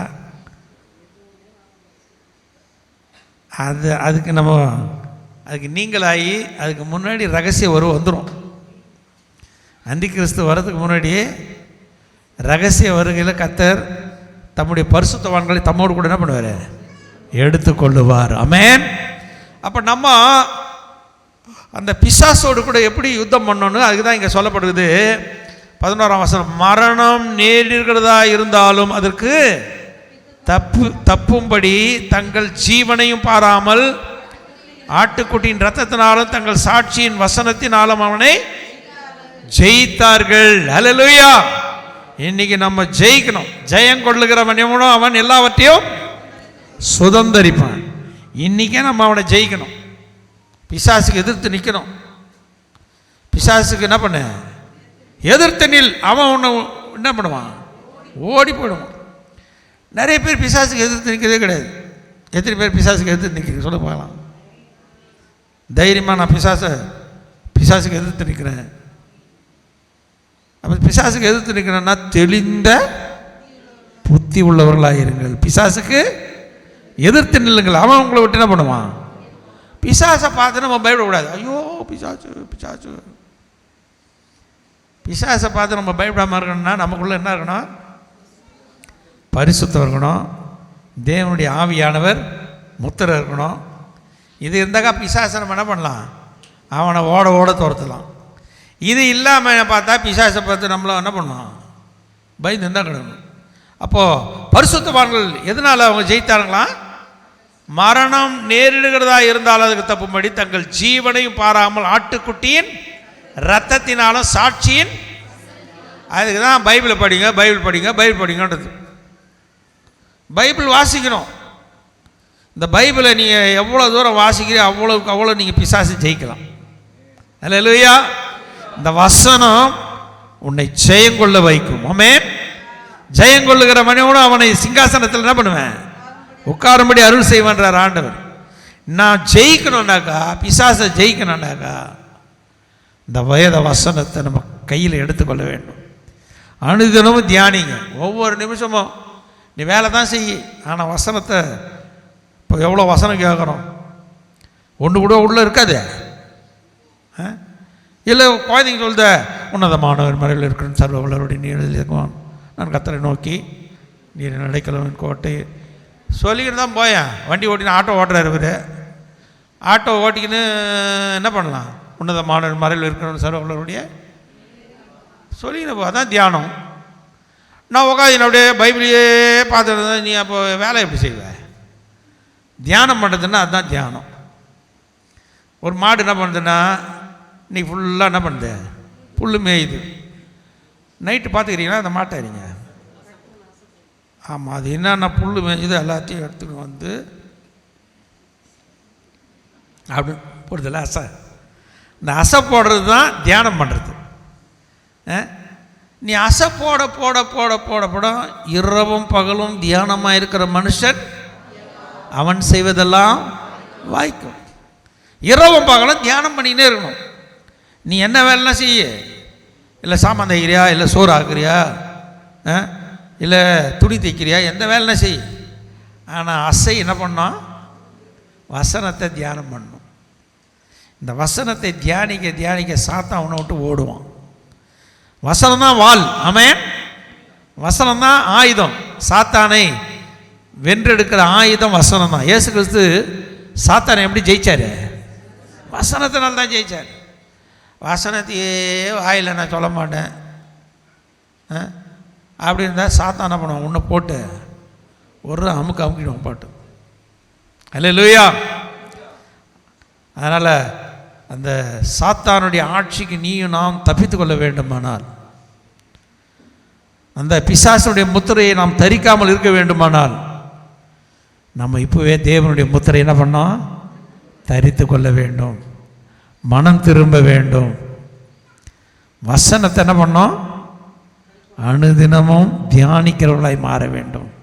ஆட்டுக்குட்டியோட ரத்தம் பூசப்பட்டிருக்க வேண்டும். ஒவ்வொரு நாளும் ஆட்டுக்குட்டியின் ரத்தம், இயேசு கிறிஸ்துவுடைய ரத்தத்தினால நாம் கழுவப்பட வேண்டும். அனுதினமும் கழுவப்பட வேண்டும். ஆண்டவரே, உங்கள் ரத்தத்தினால என்னை கழுவ ஆண்டவரே, என்னை இன்னும் கழுவ ஆண்டவரே, இன்னும் பரிசுத்தமாக்க ஆண்டவரே. அந்த கழுவப்படுறது தான் பரிசுத்தம். நம்ம கழுவப்பட்டுக்கினே, நம்ம ஆட்டுக்குட்டியின் ரத்தத்தினால கழுவப்பட்டுக்கினே இருந்தால் நாம் ஆளுகை செய்கிறவர்களாய் மாறுவோம். ஆமென். அல்லேலூயா, அல்லேலூயா. கர்த்தருடைய பரிசுத்த நாமத்துக்கு மகிமை. இதோடு நான் முடிக்க போகிறேன். நான் இதுக்கு மேலே நான் சொல்ல விரும்பல. 3 ஆபத்துகள், பயங்கரமான ஆபத்துகள் வரப்போகுது. அதுக்கு நீ நானும் தப்பித்து கொள்ள வேண்டும். ஆமென். அதனால் நம்ம எல்லாரும் கொஞ்சம் எழுந்து நிற்கலாம்.